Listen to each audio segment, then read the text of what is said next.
Assalamualaikum warahmatullahi wabarakatuh. Bertemu kembali dengan saya. Kali ini akan membahas mengenai arsip. Bagaimana arsip itu penting untuk kehidupan kita sehari-hari.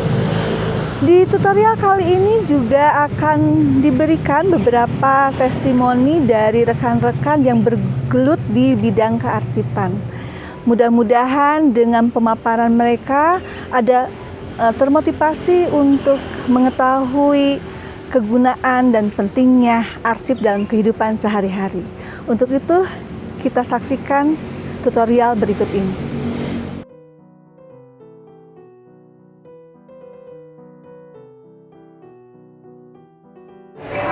Manajemen perkantoran itu banyak hal yang dipelajari, tidak hanya tentang administrasi saja. Seperti yang di sekolah ibu ada multimedia dan akuntansi. Di manajemen perkantoran juga diajarkan tentang akuntansinya. Ada di OTK keuangan, ada kas kecil. Untuk multimedianya ada di teknologi perkantoran. Jadi untuk prospek kerjanya tidak hanya terbatas pada bidang administrasi saja, lebih luas pengadministrasiannya.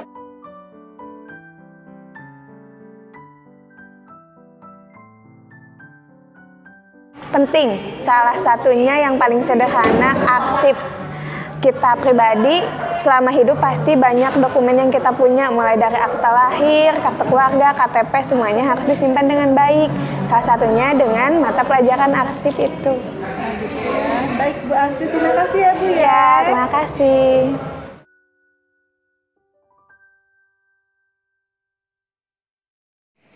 Saya sampaikan memang kearsipan ini menurut kami memang sangat penting karena arsip ini merupakan tulang punggung suatu organisasi. Tidak mungkin kiranya setiap organisasi berdiri tidak menghasilkan arsip.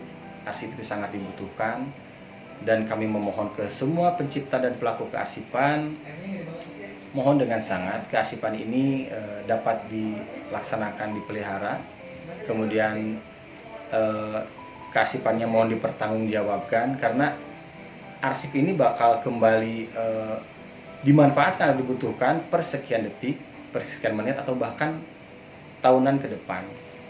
Apa yang berbicara memang arsip. Nah, arsip ini bagi kami di sini memang sangat penting bagi kami. Jadi ketika dibutuhkan suatu di pengadilan, arsip berbicara. Kemudian untuk penelitian, arsip pun akan membuktikan. Jadi ada slogan-slogan yang kami buat di depan memang seperti arsip hilang, aset melayang. Aset melayang, jurji menghadang. Dan itu merupakan bagian dari Undang-Undang 43 2009. Pasal per pasalnya mengatakan di situ memang ketika kita memusnahkan sembarangan arsip ada pasalnya, ada kurungan dan denda. Kemudian ketika unit pencipta atau organisasi tidak melakukan pemeliharaan terhadap arsip, ada pasalnya juga. Kenapa memang ada pasal per pasal? Dan situlah memang dibutuhkan keseriusan dalam penanganan penyelenggaraan kearsipan. Jadi saya sangat menghimbau arsip tolong diselenggarakan, dikelola dengan baik, secara tertib, dari kegiatan penciptaan, pemeliharaan sampai dengan pemusnahan. Oleh karenanya kami mohon dengan sangat, mudah-mudahan ke depan pelaku-pelaku administrasi kearsipan itu bisa lebih serius, lebih fokus, serta pengamanannya mohon dari baik sarana prasarana sumber daya itu disiapkan dengan sangat matang. Karena untuk saat ini arsip merupakan tulang punggung suatu organisasi dan pembuktian terhadap dokumen-dokumen penting baik di pengadilan maupun organisasi yang sedang berjalan. Itu mungkin terkait dengan kearsipan. Kami mohon semua inten terlibat, semua inten memelihara, serta mewujudkan tertib arsip yang berkualitas. Itu saja yang dapat saya sampaikan.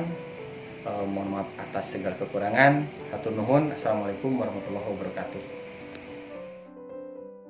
Dalam sebuah organisasi ataupun bidang usaha, arsip itu menjadi suatu hal yang sangat penting sebagai penyimpan banyak informasi.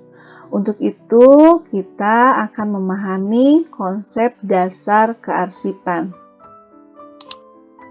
Kita mulai dari pengertian arsip secara etimologi.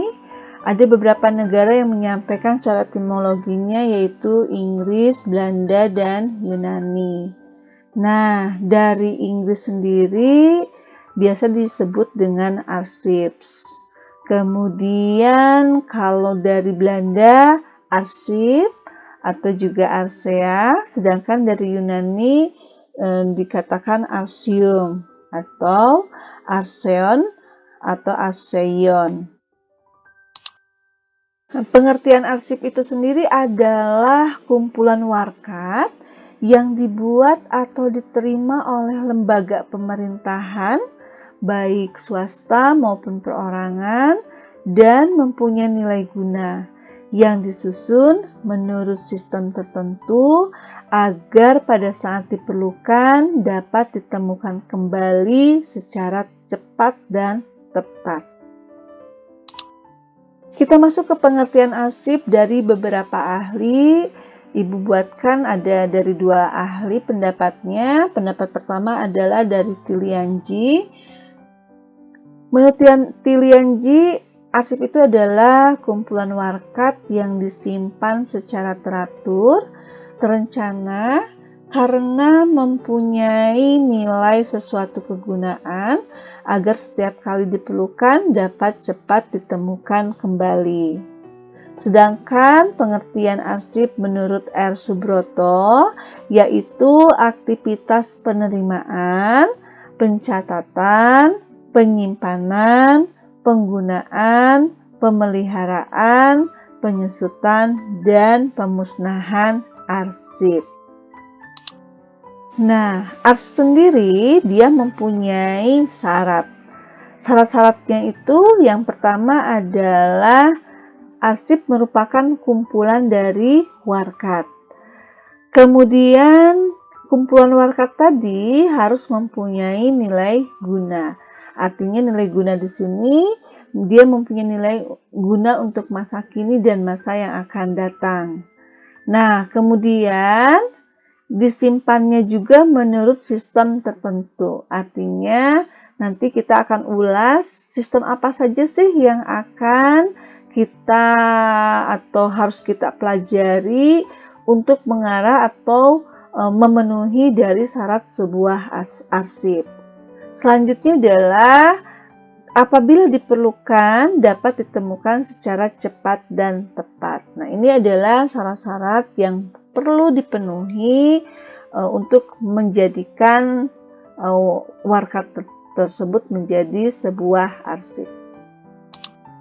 Peranan arsip itu ada 4. Yang pertama adalah sebagai pusat informasi. Jadi, arsip itu akan memberikan informasi yang diinginkan oleh pengguna dari arsip.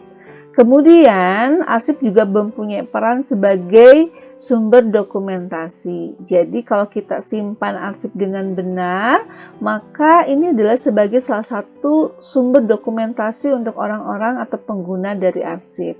Yang ketiga adalah bukti resmi atau otentik. Karena dengan adanya arsip yang kita simpan, maka bisa menjadi alat bukti apakah suatu hari nanti ada hal yang perlu dibuktikan, misalkan di suatu perkara di tempat persidangan. Kemudian barometer kegiatan.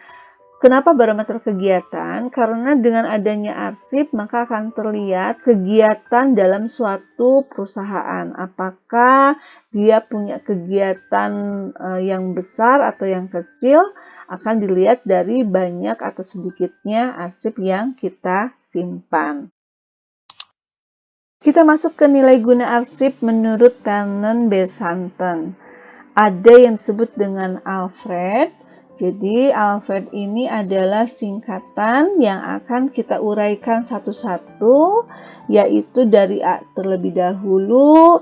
A itu adalah administrative value, yaitu arsip yang mempunyai nilai administrasi. Nah, administrative value ini contohnya adalah daftar hadir, siswa atau mahasiswa, kemudian daftar hadir rapat. Nah, kemudian yang kedua nilai gunanya adalah L. L itu adalah legal value atau arsip yang mempunyai nilai hukum. Nah, di sini untuk nilai hukum tentunya dia yang mempunyai kekuatan hukum dari pemerintahan ya. Contoh misalkan akte jual beli, kemudian akte tanah, ijazah, sertifikat, dan lain sebagainya. Kemudian yang ketiga adalah F-nya adalah fiscal value. Fiscal value ini adalah arsip yang mempunyai nilai keuangan. Karena bentuknya keuangan tentunya mengarah kepada nominal keuangan uang ya. Contohnya di sini adalah kwitansi, kemudian cek, giro, faktur, dan lain sebagainya. Kemudian R adalah research value, yaitu arsip yang mempunyai nilai penelitian. Karena mempunyai nilai penelitian, maka contohnya adalah seperti laporan PKL, kemudian skripsi, disertasi, maupun tesis. Kemudian E adalah educational value, yaitu arsip yang mempunyai nilai pendidikan. Kalau nilai pendidikan berarti yang arsip yang dikeluarkan oleh lembaga pendidikan. Contohnya adalah seperti arsip rapot, kemudian ijazah, sertifikat, dan lain sebagainya. Kemudian untuk yang D, yaitu documentary value adalah arsip yang mempunyai nilai dokumentasi. Karena mempunyai nilai dokumentasi tentunya biasanya bisa berbentuk gambar ya. Contoh adalah foto kegiatan, itu termasuk dokumentari. Selanjutnya adalah fungsi arsip. Pertama adalah sumber ingatan. Jadi arsip ini adalah sumber ingatan dari suatu organisasi. Terkumpullah di dalam arsip. Kemudian yang kedua sebagai sumber informasi, artinya setiap orang yang memerlukan informasi mengenai sesuatu bisa dilihat dari arsip yang disimpan. Kemudian yang ketiga adalah bahan penelitian. Nah, bahan penelitian ini seperti tadi yang disampaikan bahwa ada nilai guna riset. Nah, maka dengan adanya arsip maka bisa membantu dalam riset tadi ya. Kemudian yang keempat adalah bahan pengembangan pembangunan.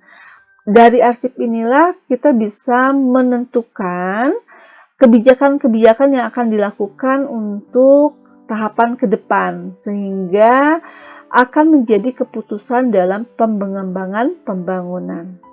Yang kelima, fungsi arsipnya itu adalah sebagai bukti tertulis. Karena dengan adanya arsip maka terbuktilah apa yang dijadikan sebagai bukti otentik itu ada di dalam arsip. Dan yang terakhir nomor 6 adalah gambaran peristiwa masa lampau. Artinya kalau arsip ini adalah sebagai arsip yang statis, maka dia akan bercerita mengenai organisasinya. Dia mampu menceritakan sesuatu hal karena arsip itu adalah yang sudah terjadi. Yang sudah terjadi maka disebut dengan arsip. Jenis-jenis arsip sendiri kita bisa melihat ditinjau dari kepentingannya, kemudian ditinjau dari fisiknya, ditinjau dari isinya, ditinjau dari kepemilikannya, dan ditinjau dari fungsinya. Kita mulai dari ditinjau dari kepentingannya, yaitu pertama yang disebut dengan arsip statis. Arsip statis itu adalah arsip yang memiliki nilai guna kesejarahan, kemudian keterangan-keterangannya itu dipermanenkan, dan tentunya telah habis retensinya. Kemudian yang kedua adalah arsip dinamis. Arsip dinamis itu adalah arsip yang digunakan secara langsung dalam kegiatan penciptaan arsip dan disimpan selama jangka waktu tertentu. Nah, arsip dinamis ini terbagi menjadi 3. Pertama adalah arsip vital. Arsip vital itu adalah biasanya keberadaan dari arsip vital ini menjadi persyaratan dasar bagi pelaksanaan operasionalnya penciptaan arsip. Kemudian, arsip vital ini adalah tidak tergantikan apabila nanti arsipnya rusak atau hilang. Dan yang paling kita yakini bahwa yang disebut dengan arsip vital itu adalah arsip yang tidak dapat diperbaharui. Nah, kemudian yang keduanya adalah arsip aktif. Arsip aktif itu adalah arsip yang jangka penggunaannya tinggi dan terus-menerus digunakan dalam keputusan organisasi atau pelaksanaan organisasi. Dan yang ketiga adalah arsip inaktif. Arsip inaktif itu adalah arsip yang frekuensi penggunaannya itu telah menurun. Nah, dari kepentingannya ini ada tahapannya di mana apabila arsip dinamis ini untuk yang aktif dia sudah nilai gunanya menurun, maka dia akan masuk ke arsip inaktif. Kemudian kalau arsip inaktif sudah sekian lama, kemudian sudah habis betul-betul nilai gunanya sudah tidak digunakan lagi, maka dia akan dipilah apakah masuk ke arsip yang statis ataukah perlu dihancurkan. Kalau dihancurkan, maka dia akan betul-betul dihancurkan ya. Sedangkan untuk yang sekiranya arsip itu mempunyai nilai guna seumur dari perusahaan itu, maka dia masuk ke arsip statis. Nah, biasanya kalau yang otomatis ke arsip statis dalam arsip dinamis itu adalah arsip yang vital. Selanjutnya kita lihat berdasarkan fisiknya. Kalau kita lihat secara fisiknya, arsip itu ada yang tertulis dan ada yang visual. Untuk arsip tertulis, contohnya adalah surat-surat, baik surat masuk maupun surat keluar. Sedangkan yang visual, contohnya adalah lukisan, foto, dan sebagainya. Kemudian kalau kita lihat secara isinya, arsip itu bisa dilihat sebagai arsip financial record. Financial record itu adalah arsip yang berisi catatan yang berhubungan dengan kegiatan atau masalah keuangan. Contohnya ada kwitansi, kemudian cek, giro, faktur, dan lain-lain. Kemudian yang kedua adalah inventory record. Inventory record ini adalah arsip yang berisi tentang data-data keadaan barang dagangan. Ini biasanya untuk inventory record ini untuk yang perusahaan bisnis ya. Contohnya apa? Contohnya adalah surat yang memuat tentang jumlah barang, kemudian kondisi barang, kemudian lokasi tempat barang tersebut. Nah, kemudian yang ketiga adalah personnel record.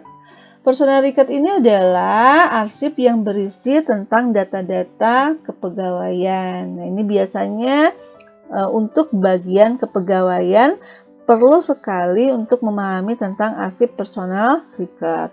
Contohnya apa? Contohnya adalah CV, kemudian lamaran pekerjaan dari pelamar ya, kemudian absen pegawai. Yang keempat adalah sales record. Sales record ini adalah arsip yang berisi catatan-catatan informasi mengenai penjualan. Contohnya surat pesanan, surat penawaran, surat kiriman barang, kemudian flash list dari harga, brosur, dan sebagainya. Kemudian yang kelima adalah production record. Production record ini adalah arsip yang berisi catatan mengenai keadaan produksi. Contohnya misalkan laporan dari produksi. Untuk ditinjau dari kepemilikannya, ini ada dua, ada dari lembaga pemerintahan dan ada dari instansi pemerintah atau swasta. Untuk lembaga pemerintahan, ini ada yang dari Arsip Nasional Republik Indonesia atau ANRI dan ada Arsip Nasional Daerah atau Arnasda. Untuk Arsip Nasional Republik Indonesia ini tempatnya ada di Jakarta, karena ini lembaga pemerintahan ya. Sedangkan untuk Arsip Nasional Daerah untuk Jawa Barat itu ada di Kawaluyaan, di Soekarno-Hatta. Sedangkan untuk yang Kota Bandungnya sendiri ada di Jalan Seram.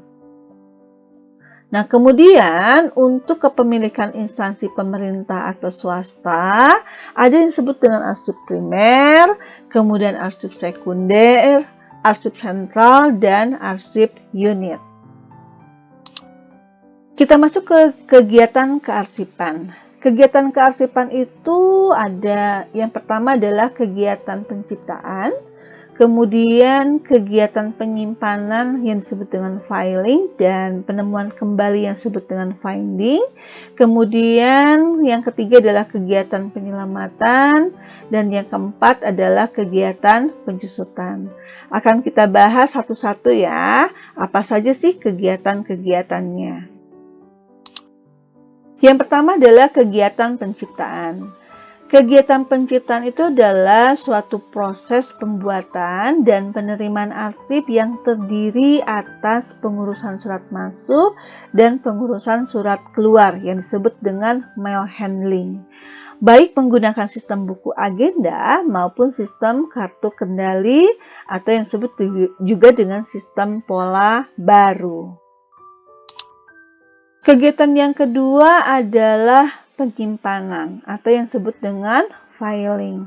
Apa sih filing itu? Filing itu adalah kegiatan yang dimulai dari pengecekan tanda pelepas yang ditandai dengan tanda di posisi dep atau deponen atau simpan, kemudian memberikan kode-kode penyimpanan sampai penempatan arsip tersebut disimpan ke dalam folder dan dimasukkan ke dalam filing kabinet.